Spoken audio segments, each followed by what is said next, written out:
శాంతి. బాబా చెప్తున్నారు 7/2/24. మధురమైన పిల్లలు, ఆత్మాభిమానం విశ్వాధిపతులుగా తయారు చేస్తుంది, దేహాభిమానం నిరుపేదలుగా చేస్తుంది. కావున ఆత్మాభిమాని భవ అని బాబా వరదానం ఇస్తున్నారు. ఈరోజు ఆత్మాభిమానిగా అవుతే విశ్వానికి అధిపతులుగా అవుతారు, దేహాభిమానంలోకి వస్తే నిరుపేదలుగా అయిపోతారు. కాబట్టి ఆత్మాభిమాని భవ అనే వరదానాన్ని బాబా మనకి ఇస్తున్నారు. కాబట్టి అలా మనం తయారవ్వాలి.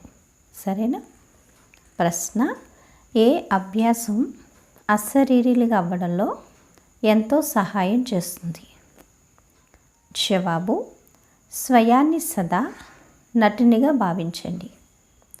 ఏ విధంగా నటుడు పాత్ర పూర్తి అవుతూనే ఆ పాత వస్త్రాన్ని తీసేస్తాడో, అలాగే పిల్లలైన మీరు కూడా ఈ అభ్యాసం చేయాలి.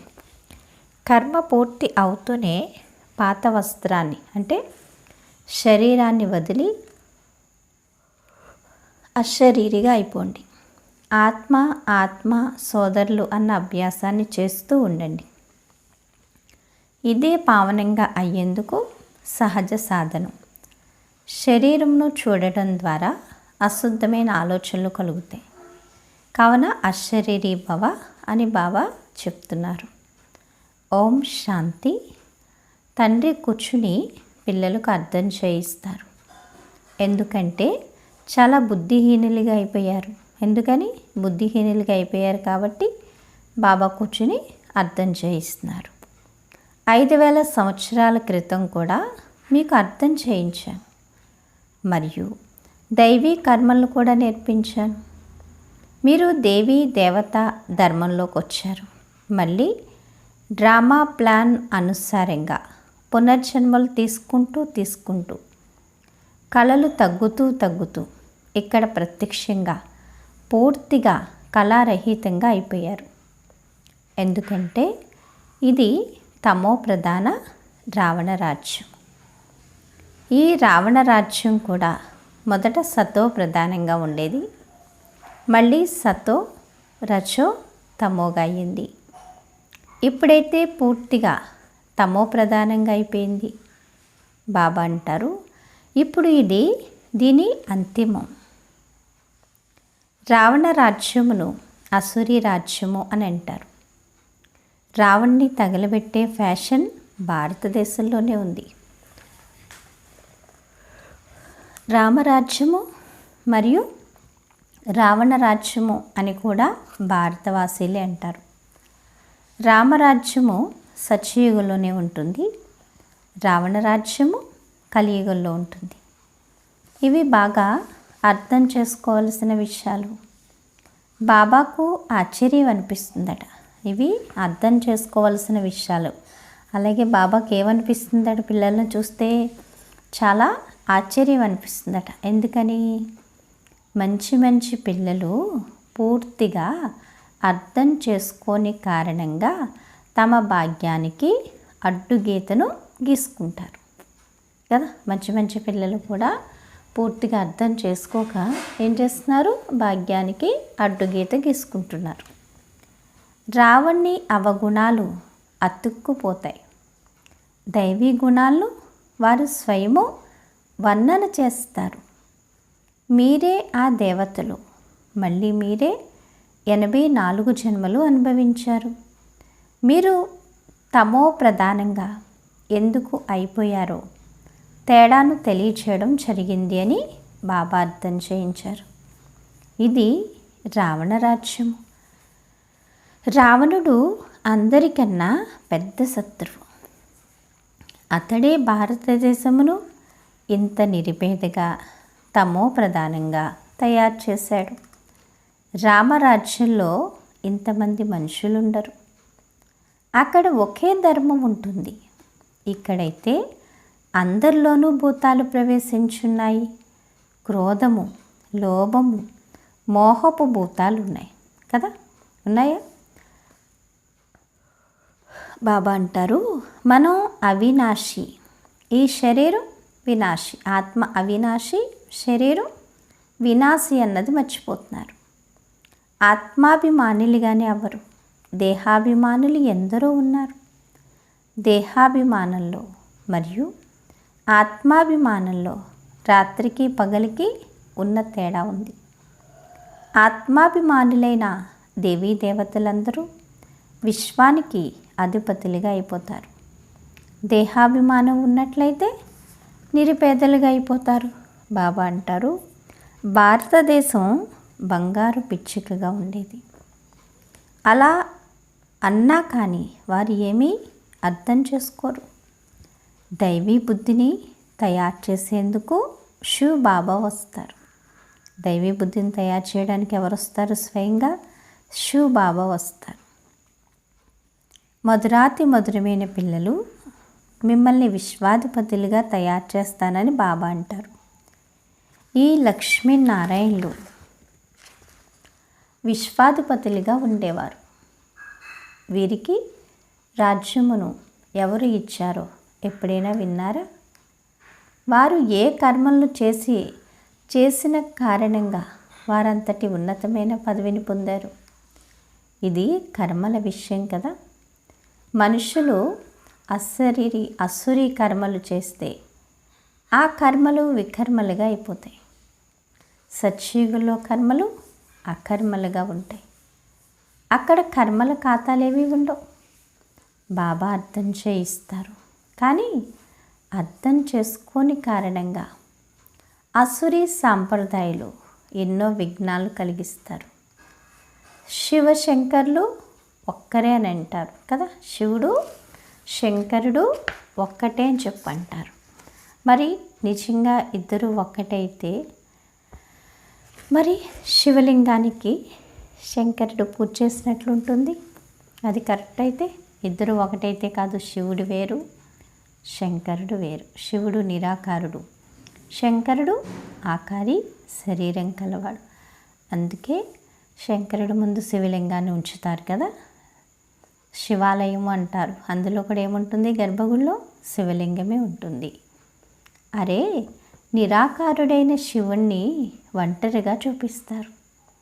శంకర పార్వతుల్లో కలిపి చూపిస్తారు. వీరిరువురి పాత్రలు పూర్తిగా వేరని చెప్తున్నారు బాబా. శివుడి పాత్ర వేరు, శంకరుడి పాత్ర వేరు. మినిస్టరు మరియు ప్రెసిడెంటు ఒక్కరే అని ఎలా అనగలరా? మినిస్టర్ ప్రెసిడెంట్ ఒకటే అవుతారా? ఎవరి పదవి వాళ్ళది. ఇది కూడా అంతే. అర్థం చేసుకోవాలి కదా. ఏదైనా సరే, ఏ విషయమైనా సరే మనం మనసు పెట్టి బుద్ధి పెట్టి ఎప్పుడైతే వింటామో అప్పుడే అది మనకు అర్థమవుతుంది. అర్థమవుతేనే అందులో ఆనందం మనకి అనుభవం అవుతుంది. ఇరువురు పదవి పూర్తిగా వేరు. మరి శివశంకరులు ఒక్కరే అని ఎలా అనేస్తారు? ఎవరైతే రామ సాంప్రదాయంలోకి వచ్చేది లేదో వారు వీటిని అర్థం చేసుకోలేరని కూడా మీకు తెలుసు. అసురీ సాంప్రదాయాలు నిందలు వేస్తారు, విఘ్నాలు కలిగిస్తారు. ఎందుకంటే వారిలో పంచవికారాలు ఉన్నాయి కదా. దేవతలు సంపూర్ణ నిర్వికారులు. వారు ఎంత ఉన్నత పదవిని పొందుతారు? మేము ఎంత వికారులుగా ఉన్నాము అని ఇప్పుడు మీరు అర్థం చేసుకుంటారు. బాబా అంటారు, వికారాల ద్వారానే జన్మ తీసుకుంటారు. సన్యాసులు కూడా వికారాల ద్వారానే జన్మ తీసుకోవాల్సి ఉంటుంది. మళ్ళీ సన్యాసం తీసుకుంటారు. సత్యుగంలో ఈ విషయాలేవి ఉండవు. సన్యాసులు సత్యుగాన్ని అర్థం చేసుకోరు కూడా కదా. స్వర్గ సుఖాలు కాకిరెట్టతో సమానమని చెప్పంటారు. అలా కాదు కదా. మనమైతే అర్ధకాలపు ఏమవుతాం? స్వర్గానికి అధికారులుగా తయారవుతాము అని చెప్తున్నారు బాబా. బాబా అంటారు, ఎందుకంటే సత్యుగంలో ఏ భూతాలు ఉండవు. సత్యుగంలో ఎవరుంటారు? కేవలం సత్యుగంలో ఎవరుంటారు కదా. బాబా చెప్తారు కదా, పిల్లలకి అన్ని విషయాల్ని బాబా ఏం చేస్తారు? అర్థమయ్యే విధంగా అర్థం చేయిస్తారు. మరి పిల్లలు ఏం చేయాలి? బాగా అర్థం చేసుకోవాలా? అర్థం చేసుకోకర్లేదా చెప్పండి? అర్థం చేసుకోవాలి కదా. అర్థం చేసుకుంటేనే మన బుద్ధి ఏమవుతుంది? వికసిస్తుంది అని చెప్తున్నారు బాబా. బాబా అంటారు, దేవతలు ఎవరు? సంపూర్ణ నిర్వీకార్యులు. వారు ఎంత ఉన్నత పదవిని పొందుతారు అంటున్నారు బాబా. బాబా చెప్తారు, మేము ఎంత వికారులుగా ఉన్నాము అని ఇప్పుడు మీరు అర్థం చేసుకుంటారు కదా. సన్యాసులు వికారాల ద్వారానే జన్మ తీసుకోవాల్సి ఉంటుంది. మళ్ళీ సన్యాసం తీసుకుంటారు కదా. సన్యాసులు కూడా మేము వికారులుగా ఉన్నామని ఇప్పుడు మీరు అర్థం చేసుకున్నారు. సన్యాసులు కూడా వికారాల ద్వారానే జన్మ తీసుకోవాల్సి ఉంటుంది. సత్యుగులైతే ఈ విషయాలు ఏవి ఉండవు కదా. సన్యాసులు సత్యుగాన్ని అర్థం చేసుకోరు కూడా. సత్యుగం ఉండనే ఉంది అని అనేస్తారు. కృష్ణుడు అంతటా హాజరై ఉన్నాడు, రాధ కూడా అంతటా హాజరుగా ఉంది అని అంటారు. అనేక మతమంతరాలు ఉన్నాయి, అనేక ధర్మాలు ఉన్నాయి. అర్ధకల్పం దైవీ మతం నడుస్తుంది కదా. అర్ధకల్పం దేవతల రాజ్యం నడుస్తుంది. అది మీకు లభిస్తుంది. మీరే బ్రహ్మ ముఖ వంశావళులుగా, మళ్ళీ విష్ణు వంశీలుగా, మళ్ళీ చంద్రవంశీలుగా అవుతారు అని చెప్తున్నారు. బ్రహ్మముఖ వంశావళిగా బ్రాహ్మణులు అవుతారు. మళ్ళీ సత్యుగంలో దేవతలు విష్ణువంశీలుగా, మళ్ళీ చంద్రవంశీలుగా అవుతారని చెప్తున్నారు బాబా. ఆ రెండిటిని వంశాలు అని, ఈ ఒక్కదాన్ని బ్రాహ్మణ కులం అని అంటారు. దీనిని వంశం అని అనరు, ఎందుకంటే దీనికి రాజ్యం ఉండదు. ఇది కూడా మీరే అర్థం చేసుకుంటారు. మీలో కూడా కొందరు అర్థం చేసుకుంటారు, కొందరు ఏమాత్రము బాగుపడరు. ఏదో ఒక భూతం ఉంటుంది అని చెప్తున్నారు. లోభ క్రోధ భూతాలు ఉన్నాయి కదా. సత్యుగంలో ఏ భూతాలు ఉండవు. సత్యుగంలో దేవతలే ఉంటారు అని చెప్తున్నారు బాబా. చాలా సుఖంగా ఉంటారు. భూతాలే దుఃఖాన్ని ఇస్తాయని చెప్తున్నారు బాబా. భూతాలు ఏం చేస్తాయి? దుఃఖాన్ని ఇస్తాయి కదా. సత్యుగులు అయితే దుఃఖం అన్న మాటే ఉండదు. కామభూతం ఆది మధ్యంతరం దుఃఖాన్ని ఇస్తుంది. ఇందులో ఎంతగానో కష్టపడాలి. ఇది సామాన్యమైన విషయమేమీ కాదు. సోదరి సోదరులుగా భావించినప్పుడు అశుద్ధమైన దృష్టి కలగకూడదని బాబా అంటూ ఉంటారు. ప్రతి విషయంలోనూ ధైర్యం కావాలి. పెళ్లి చేసుకోకపోతే ఇంటి నుండి బయటికి వెళ్ళు అని కొందరు అనేస్తారు. అప్పుడు ధైర్యం కావాలి. తమను తాము పరిశీలించుకోవడం కూడా జరుగుతుంది. బాబా చెప్తారు, పిల్లలైన మీరు కోట్లాను రెట్లు భాగ్యశాలిలుగా అవుతున్నారు. ఇదంతా అంతమైపోతుందని, అంతా మట్టిలో కలిసిపోనున్నదని కొందరు మంచి ధైర్యాన్ని ఉంచి ముందుకు వెళ్తారు. కొందరు ధైర్యాన్ని ఉంచి మళ్ళీ ఫెయిల్ అయిపోతారు. బాబా ప్రతి విషయంలోనూ అర్థం చేయిస్తూ ఉంటారు. అయినా కానీ చెయ్యకపోతే పూర్తి యోగం లేదని భావించడం జరుగుతుంది. భారతదేశ ప్రాచీన రాజయోగం ఎంతో ప్రసిద్ధమైంది. ఈ యోగం ద్వారానే మీరు విశ్వాధిపతులుగా అవుతారు. చదువు సంపాదనకు ఆధారము. చదువు ద్వారానే మీరు నెంబర్ వారీగా ఉన్నత పదవిని పొందుతారు. సోదరీ సోదరుల సంబంధంలో కూడా బుద్ధి చంచలమవుతుంది అని చెప్తున్నారు. కావునే బాబా దానికన్నా ఉన్నతంగా తీసుకువెళ్తారు. స్వయాన్ని ఆత్మగా భావించండి, అలాగే ఇతరులు కూడా సోదర ఆత్మగా భావించండి అని అంటారు. మనం అందరం సోదరులమే అయినప్పుడు ఇక వేరే దృష్టి ఏది ఉండచాలదు. శరీరంను చూడడం ద్వారా అశుద్ధమైన ఆలోచనలు వస్తాయి. పిల్లలు అశరీరీ భవ, దేహి అభిమాని భవ, స్వయాన్ని ఆత్మగా భావించండి అని బాబా అంటారు. ఆత్మ వినాశనం లేనిది. శరీరంతో పాత్రను అభినయించాక మళ్ళీ శరీరం నుండి వేరైపోవాలి. ఆ నటులు పాత్రను పూర్తి చేసి వస్త్రాలు మార్చివేస్తారు. మీరు కూడా ఇప్పుడు పాత వస్త్రాన్ని, శరీరాన్ని వదిలి కొత్త వస్త్రాన్ని ధరించాలి.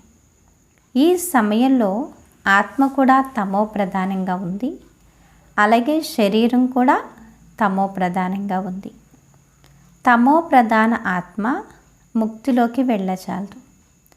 ఎప్పుడైతే పవిత్రంగా అవుతుందో అప్పుడే వెళ్ళగలుగుతుంది. బాబా చెప్తారు, అపవిత్రమైన ఆత్మ తిరిగి వెళ్ళలేదు. ఫలానా వారు బ్రహ్మంలో లీనమయ్యారు అని అసత్యమనే చెప్తారు. అలా ఒక్కరు కూడా వెళ్ళలేరు కదా. బ్రహ్మంలో లీనమైపోవడం అనేది అసంభవం. ఎందుకంటే శరీరాన్ని ఆత్మ వదులుతుంది, మళ్ళీ తిరిగి ఏం చేస్తుంది, వేరొక శరీరాన్ని మళ్ళీ తీసుకుంటుంది అని చెప్తున్నారు. బాబా అంటారు, అక్కడ ఏ విధంగానైతే వంశవృక్షం తయారు చేయబడి ఉంటుందో అది అలాగే ఉంటుంది. ఇది బ్రాహ్మణ పిల్లలైనా మీకే తెలుసు అని చెప్తున్నారు. గీతలో బ్రాహ్మణుల పేరును ఏమీ చూపించలేదు. ప్రజాపిత బ్రహ్మ తనువులోకి ప్రవేశిస్తాను, కావున తప్పకుండా దత్తత తీసుకోవడం జరగాలి అని అర్థం చేయిస్తారు. ఆ బ్రాహ్మణులు వికారులు, మీరు నిర్వీకారులు.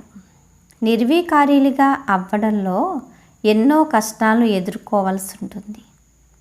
బాబా చెప్తారు, ఈ నామరూపాలను చూడడం ద్వారా అనేకులకు వికల్పాలు వస్తాయి. సోదరుల సంబంధంలో కూడా పడిపోతారు. బాబా, మేము పడిపోయాము, ముఖాన్ని నల్లగా చేసుకున్నామని వ్రాస్తారు.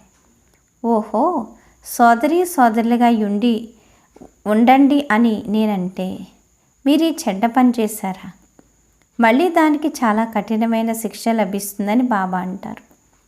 ఎవరినైనా పాడు చేస్తే వారిని జైల్లో వేయడం జరుగుతుంది.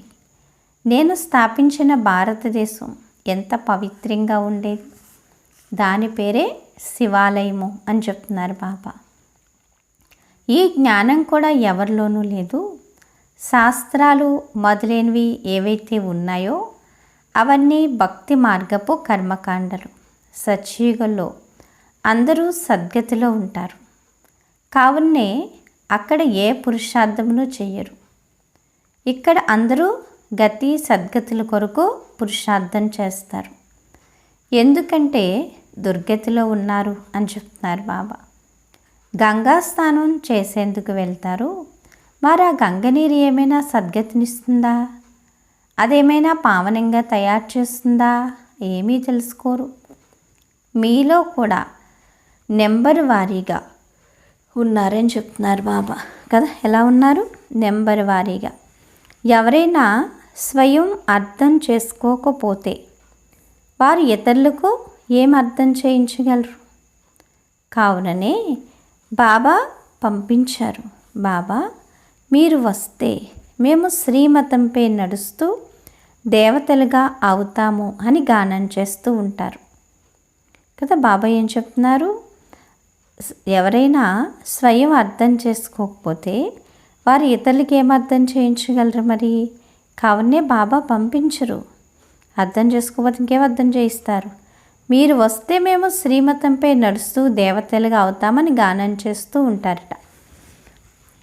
బాబా చెప్తున్నారు, దేవతలు సత్య త్రేతాయుగాల్లో ఉంటారు. ఇక్కడైతే అన్నిటికన్నా ఎక్కువగా కామ వికారంలో చిక్కుకునున్నారు. కామ వికారం లేకుండా ఉండలేరు. ఈ వికారం మాతాపితల వారసత్వంగా ఉంది. ఇక్కడ మీకు రాముని వారసత్వం లభిస్తుంది, పవిత్రత వారసత్వం లభిస్తుంది. అక్కడ వికారాల విషయమైతే ఉండదు అని చెప్తున్నారు బాబా. బాబా అంటారు, భక్తులు కృష్ణుడు భగవానుడు అని అంటారు. మీరు అతన్ని 84 జన్మల్లో చూపిస్తారు. అరే, భగవంతుడు నిరాకారుడు కదా, వారి పేరు శివ. బాబా ఎంత బాగా అర్థం చేయిస్తారు. వారికి దయ కూడా కలుగుతుంది. తాను దయార్థ హృదయుడు కదా. వీరు ఎంత మంచి వివేకవంతులైన పిల్లలు. వీరి హుందాతనం కూడా బాగుంది. ఎవరిలోనైతే జ్ఞానము మరియు యోగశక్తి ఉంటుందో వారు ఎంతగానో ఆకర్షిస్తారు అని చెప్తున్నారు బాబా. బాగా చదువుకున్న వారికి ఏం లభిస్తుంది? సత్కారం లభిస్తుంది కదా. బాగా చదువుకున్న వాళ్ళకి ఏం లభిస్తుంది? సత్కారం లభిస్తుంది కదా. చేస్తారో చేయరా? మరి చేస్తారు కదా. చదువును బట్టే కదా వాల్యూ ఉంటుంది. బాబా చెప్తారు, చదువుకోని వారికి సత్కారం లభించదు. ఈ సమయంలో అందరూ అసురీ సాంప్రదాయాలుగా ఉన్నారని మీకు తెలుసు. ఏమీ అర్థం చేసుకోరు కదా. అర్థం చేసుకుంటున్నారా? శివుడు మరియు శంకరుడు పూర్తిగా స్పష్టంగా ఉన్నారు. తాను మూలవతనంలో ఉన్నాడు, ఇతడు సూక్ష్మవతనంలో ఉన్నాడు. అందరూ ఒక్కటే ఎలా అవ్వగలరు? ఇది తమో ప్రధాన ప్రపంచం. రావణుడు అసురీ సాంప్రదాయపు శత్రు. అతడు తను సమానంగా తయారు చేస్తాడు. ఇప్పుడు బాబా మిమ్మల్ని తన సమానంగా దైవీ సాంప్రదాయంగా తయారు చేస్తాడు. అక్కడ రావణుడు ఉండడు. ఎక్కడ? సత్యుగంలో. అర్ధకల్పం అతన్ని తగలబెడతారు. సత్యుగంలోనే రామరాజ్యం ఉంటుంది. గాంధీజీ రామరాజ్యాన్ని కోరుకునేవారు. కానీ వారు రామరాజ్యాన్ని ఎలా స్థాపించగలరు? వారు ఆత్మాభిమానులుగా అయ్యే శిక్షణను ఇచ్చేవారు కాదు. ఆత్మాభిమానులుగా అవ్వండి అని బాబాయే సంగమ యుగంలో అంటారు. బాబా చెప్తారు, ఇది పురుషోత్తములుగా తయారయ్యే యుగము. బాబా ఎంత ప్రేమగా అర్థం చేయిస్తూ ఉంటారు కదా. గడియ ఆ తండ్రిని ఎంత ప్రేమగా స్మృతి చేయాలి చెప్పండి. ఎంత ప్రేమగా స్మృతి చేయాలి బాబాని. బాబా మీది అద్భుతం. మేము ఎంత రాతి బుద్ధి కలవారిగా ఉండేవారము. మీరు మమ్మల్ని ఎంత ఉన్నతులుగా తయారు చేస్తున్నారు. మీ మతమానుసారంగా తప్ప ఇంకెవరి మతం పైన నడవము కదా. మీ మతం అంటే మీ సలహా ప్రకారంగా తప్ప ఇంకెవరి సలహా ప్రకారంగా నడవము అని చెప్పి ఎవరితో చెప్పాలి పిల్లలు? బాబాతో. చివర్లో బ్రహ్మకుమారి కుమారులందరూ దైవీ మతంపై నడుస్తున్నారు. వారు ఎంత మంచి మంచి మాటలు వినిపిస్తున్నారు, ఆది మధ్యాంతరాల పరిచయాన్ని ఇస్తారు, నడవడికను తీర్చిదిద్దుతున్నారు అని అందరూ అంటారట. అంతిమ సమయానికి వచ్చేసరికి కదా, అందరి నోటి నుంచి భగవంతుడు భూమిపైన అవతరించాడు. బ్రహ్మకుమారి కుమారులు దైవీ మతంపై దైవీ మతంపై నడుస్తున్నారు. వారు మంచి మాటలు వినిపిస్తున్నారు కదా, అన్ని విషయాలు చెప్తున్నారు, అందరి నడవడికను తీర్చిదిద్దుతున్నారు అని చెప్పి అందరి నోటి నుంచి వస్తుంది అని చెప్తున్నారు బాబా. అచ్చా, మధురాతి మధురమైన ఆత్మీక పిల్లలకు మాతాపిత బాప్దాదాల ప్రియ స్మృతులు మరియు గుడ్ మార్నింగ్. ఆత్మీక పిల్లలకు ఆత్మీక తండ్రి నమస్తే. ధారణ కొరకు ముఖ్య సారం ఫస్ట్ పాయింట్. దృష్టిని శుద్ధముగా పవిత్రంగా తయారు చేసుకునేందుకు ఎవరి నామరూపాలను చూడకుండా అశరీరీలుగా అయ్యే అభ్యాసం చేయాలి. స్వయాన్ని ఆత్మగా భావిస్తూ ఆత్మరూపీ సోదరునితో మాట్లాడాలి. సెకండ్ పాయింట్, సర్వుల సత్కారమును పొందేందుకు జ్ఞాన యోగముల శక్తిని ధారణ చేయాలి. దైవీ గుణాలతో సంపన్నంగా అవ్వాలి. నడవడికను తీర్చిదిద్దే సేవను చేయాలి. వరదానము బాబా చెప్తున్నారు, అనారోగ్యమును మనసులో పెట్టుకునేందుకు బదులుగా సంతోషంగా లెక్కాచారాన్ని సమాప్తం చేసుకునే ఆత్మాభిమాని భవ. శరీరమైతే అందరిది పాతగానే ఉంది. ప్రతి ఒక్కరికి చిన్నదో పెద్దదో ఏదో ఒక అనారోగ్యం ఉంది. కానీ తనువు ప్రభావం ఒకవేళ మనసుపై వచ్చిందంటే డబల్ అనారోగ్యులుగా అయ్యి అనారోగ్యపు కాన్సెన్స్గా అయిపోతారు. అంటే అనారోగ్యం ఆత్మాభిమాని ఎలాగో అనారోగ్యాభిమానిగా అయిపోతారనమాట. కావున మనసులోకి ఎప్పుడూ అనారోగ్యపు సంకల్పం రాకూడదు. అప్పుడే ఆత్మాభిమాని అని అంటారు. అనారోగ్యం కారణంగా ఎప్పుడూ గాబరా పడకండి. కాస్త ఔషధ రూపీ ఫలాన్ని తిని దానికి వీడ్కోలు ఇచ్చేయండి.